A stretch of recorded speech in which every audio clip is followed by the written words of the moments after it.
महंगा टमाटर महंगा महंगा बा तेल सरसौआ सब कुछ महंगा कही देले बानी जितला के बाद चुनावा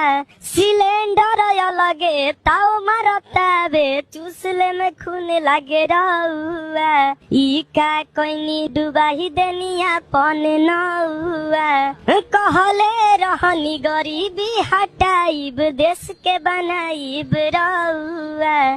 खाली काव काव करते रहिला जैसे करेला कौआ